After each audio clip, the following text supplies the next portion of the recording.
Hello, Mr. Randy Duck, and welcome back for another video. This time I've got two replays for you in a brand new French Tier 9 heavy premium tank which was released today, the Lorraine AMX M4. Now, before we get started with the video, as it's a brand new tank, I will briefly just go over the tank. It is basically, well, it said it's a heavy tank, but to be honest with you, it's basically it's a heavy medium. It's a more of a medium tank. It's a very quick tank. It has the Lorraine chassis, so it is speedy, and then it has a decent turret which can bounce a few shots. Essentially, the chassis, it's the Lorraine chassis, so it's trash. You're not going to bounce any shots off of the chassis, nor should you expect to. The turret itself is actually pretty decent when hold down, and you can bounce a few shots, and that's how you want to be playing this tank where possible. Get hold down, but other than that, it said it's a heavy, but I really like it because it's like a medium. It's so it's got a lot of speed about it. It comes with two guns. Now, I'm going to show you both guns in this replay. I've got, I rushed to get this replay out for you, so I've got two replays for you today, one in each gun. The first gun, which I think is probably the best gun, is the 120mm gun. This gun has 400 alpha and the best DPM, and it's a more accurate gun. But as well as that, it comes with 10 degrees of gun depression, which is really good when you're playing a hold down tank. And the second gun is the 130mm gun. Now, it is a good gun in its own right. It's got 560 alpha, so you really do slap hard for a tier 9 heavy tank. But you do only get 8 degrees of gun depression, which is still good, but not necessarily, it's not as good as the 10 degrees, obviously. And it's the DPM isn't as good. Personally, my own opinion, I think the 120mm gun is the best. That's the gun I would use. But if you like the high alpha, the 130mm is still good. But that's enough of me rambling on. I'd rather just show you what the tank can do in a replay, and let's get started. Okay, so we're on to the first replay, which we are on Lorraine, and we are top tier, and there is no enemy fun police in the game, which is handy because obviously having a Lorraine chassis, you don't really take artillery shells very well.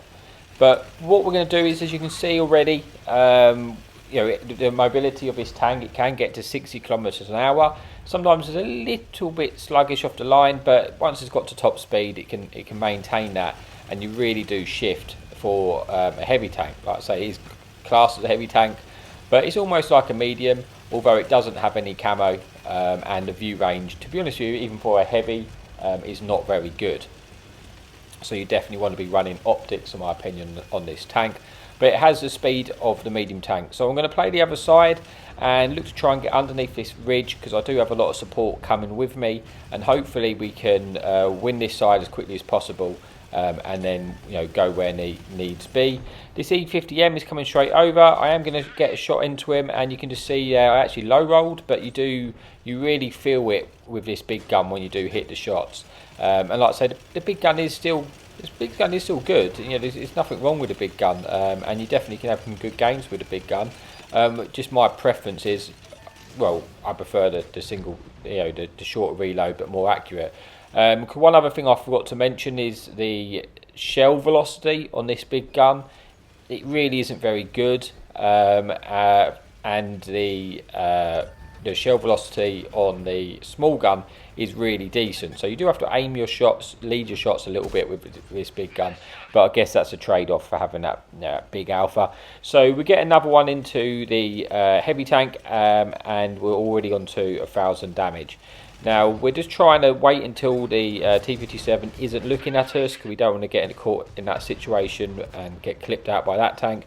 But we get another one in. The enemy tanks, we outnumber them, they're surrounded, so I'm just buying my time with that reload. It does feel like you are waiting a bit too long with this big gun at times. You can see there I was getting a bit edgy, wanting to get going and get some more shots in. But we come out of that engagement with full hit points, 2,000 damage and 1,000 assistance. So it is a decent start to the game. But the game is getting away from us a little bit. I want to try and get over to the rest of the damage, because as you can see, the majority of the enemy team have pushed the hill, have pushed the castle, and I want to try and get over there as quickly as I can. But that's where the good speed helps. Unfortunately, I think me and this heavy tank both want to go a slightly different way, so I stopped to let him pass so I can move on and try and get underneath that hill, because that is where I want to be. I want to get underneath the hill as fast as possible, and then maybe I can use my gun depression, use my good turret armour to try and stay hold down and get a bit of damage in, knowing that I'm going to have a lot of support from my enemy team, my friendly team coming behind me to stop them full sending over the top onto me. And I think that this is probably why I like this tank actually so much, is just because I get on well. I genuinely like mediums, and I get on well with tanks which can get around the map quickly, and it's just my sort of play style, I guess. So we're hoping to try and get up here, get some shots. We saw the TD on the left, but he's kind of occupied by the T95 is occupied by a friendly team. He's unlikely to be looking this way because it doesn't have a turret. And we're just going to try and poke up and get any shots into these tanks here. We see the enemy heavy. Unfortunately, he turns last minute and we do miss the lower plate. Probably could aim that a little bit better, but we do get a bit of a track assistance from it, and we're going to try and get a second shot in and just Russian armour there. We don't manage to go through, but we do track him in place again. Now this Object 780 is kind of I'm a little bit frustrated because he's taken my spot where I was, but it's not the end of the world. I'm just going to back off and then try and get back into spot so I can use that position, because it is going to be a good position for me. E5 is poked out in creating a crossfire, so I wanted to get rid of that E5, but you can see the problem with these long turrets and the French heavies. You kind of want to keep your turret facing the enemy, and because it is so long, when I turned out I did get penned in the side, but we've got an opportunity to just get that gun going and get some more damage into these enemy heavies, putting this up to 3,000 damage, 1,000 assistance. But the game is a little bit closer now. It pulled the game, the enemy team have pulled this back a little bit, but I still feel pretty confident, apart from the enemy team is in the cap circle, and I'm hoping we don't get capped out. But they get out of the cap circle, thankfully for me, so I don't have to worry about that. But now I've got an enemy tank behind me, and like I said, the chassis on this tank is trash. So I'm trying to, I don't want to just push into that tier 8 heavy, being a two-shot to him now.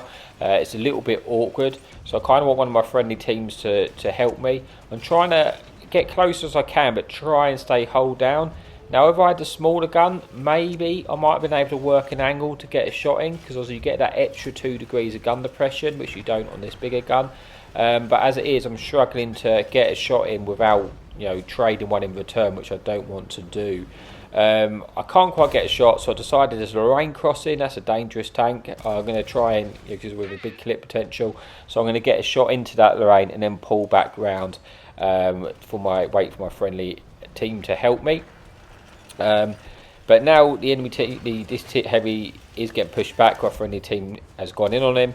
I get a nice one in the side, putting him onto a one shot, and this game is, I would like to say all but won, but you never know these days. You never know what's going to happen. But I want to try and get a little bit more damage out of this game. I've got a good suspicion of where the one of the enemy tanks is, and I'm just going to full send there, use my mobility, using my speed. I get lit. Obviously I'm going to get out spot in this tank because it's got no camo and no view range, and it is the enemy Ragnarok, so I'm going to try and get a shot in as he leads. But there you can see the bad velocity. I needed to lead that shot a lot better than that. I was never going to hit without aiming at a little bit more. But the Ragnarok shot at least 3 shots, which I know of, and he is on reload, so I'm going to aim this shot a little bit better and get another shot in, and now try and push to try and get as much damage out of this game. I would like to get one more in to get us above the 6k mark if possible. I should just be able to get this in, but I do get the shot in, but I track him in place, and now he's actually reloaded and I'm stuck in the open with no armour on my chassis. He actually just takes me out, but I'm happy that I managed to get at least another more pen in, and that does bring us an end to this game. So I'm not going to let you watch this play out. I'll skip ahead to the scoreboard and we can see how we got on. Okay, so we pick up the MVP. We don't get any kills, but we do get 6,000 damage and 1,000 assistance, and we get the high caliber. So not a bad game. I'm hoping to get some more bigger replays to show you, but I quickly got these replays out so I could show you the video as quickly as possible. But yeah, that's it for replay number 1, but let's move on to replay number 2, where I can show you the smaller gun. Okay, so here we are for the final replay on Proc. This time we are using the small gun. There is one enemy fun police in the game, but there is no enemy light tanks. So we are going to go and try and use the mid-ridge, where we can go hold down and make the best use of our turret armour. And hopefully, because there's no light tanks in the game, maybe although we don't have the best view range, we may be able to get some assistance potentially, by lighting other tanks up and trying to spot some few things for our team. But we want to make use of our turret armour. Although there is a fun police in the game, we are still going to use the ridge. We do at least have an indicator to let us know when that little piggy is trying to take shots at us. So we've spotted this Skoda crossing at the start. We're pulling back now because I'm expecting, probably being the only one lit, most likely, that the fun police might be aiming at us. Getting ready to aim at us, I should say. So I'm just trying to move around, try and change his mind that maybe I've moved on. And now I'm going to go back and see if I can, light the enemy team up again and see if we can get any damage. Because also we do have the 10 degrees of gun depression this time. It's going to help us in this sort of ridgeline scenario. That Skoda, unfortunately for him, gets caught out in the open, and we do pick up a little bit of assistance, and they lose their tank. The Leopard takes a shot at us, and we manage to pick up a bit of assistance by blocking a bit of damage in return. And now we're just going to keep using this ridgeline. I'm kind of fully expecting the fun police to start aiming in at us, but he's not at the moment. So I'm hoping, maybe he's looking at the hill, and that might buy us a bit of time to try and use this position and make the best use of it as I can. This VZ has got caught out in the open, which I'm very glad, and that gets taken out by the Death Star because it was creating an awkward second angle for me to worry about. But we end up picking up 1,000 odd assistance from that engagement, so it went out pretty well for us. We're just trying to poke, trying to almost bait shots off the enemy team so they shoot and lose camo value and then get spotted. Like that Leopard there does get spotted, and now we're just going to try and get a few shots into him as he runs.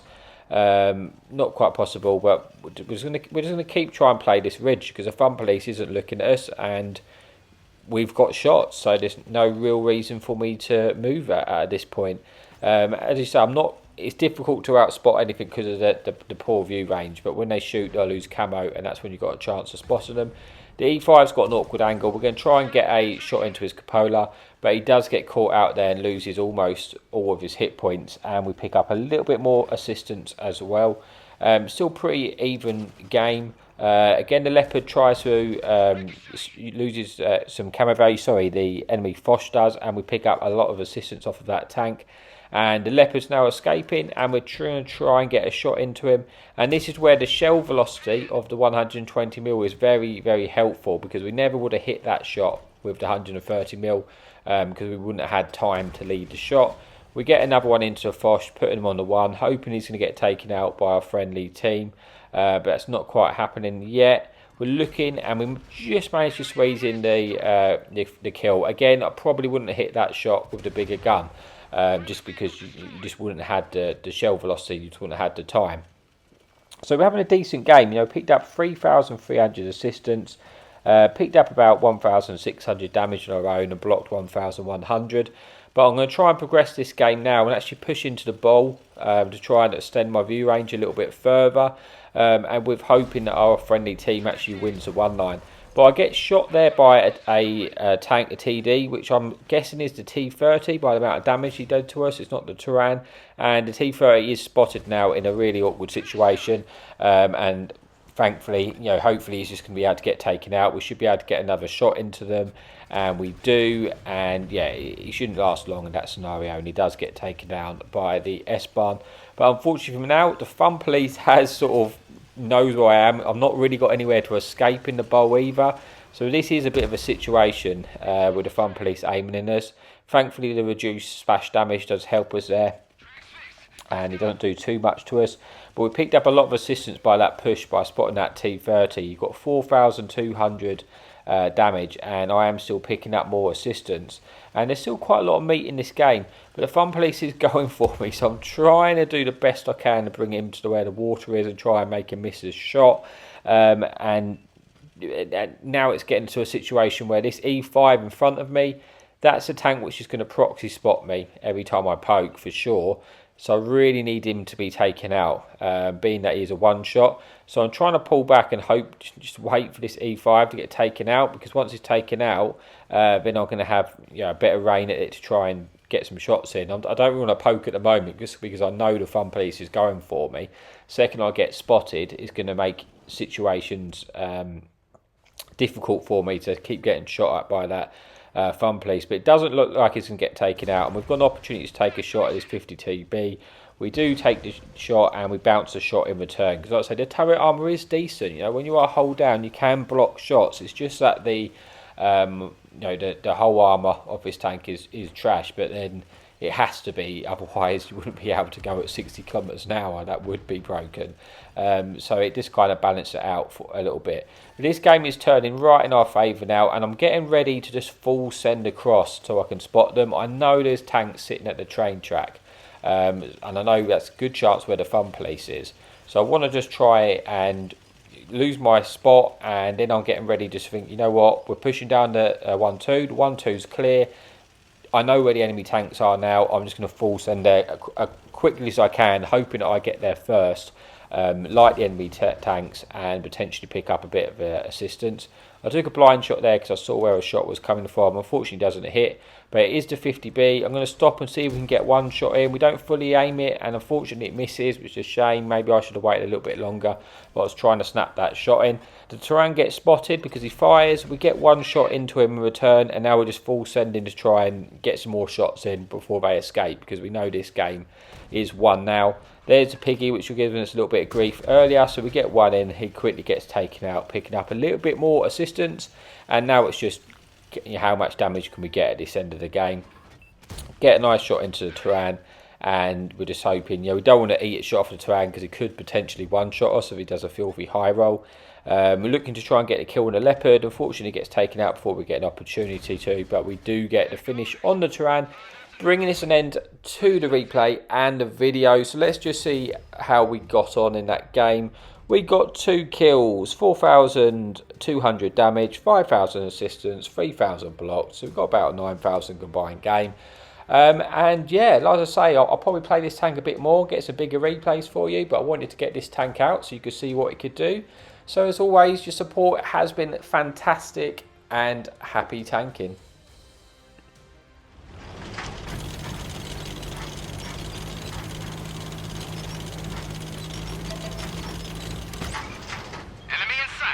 Hadouken!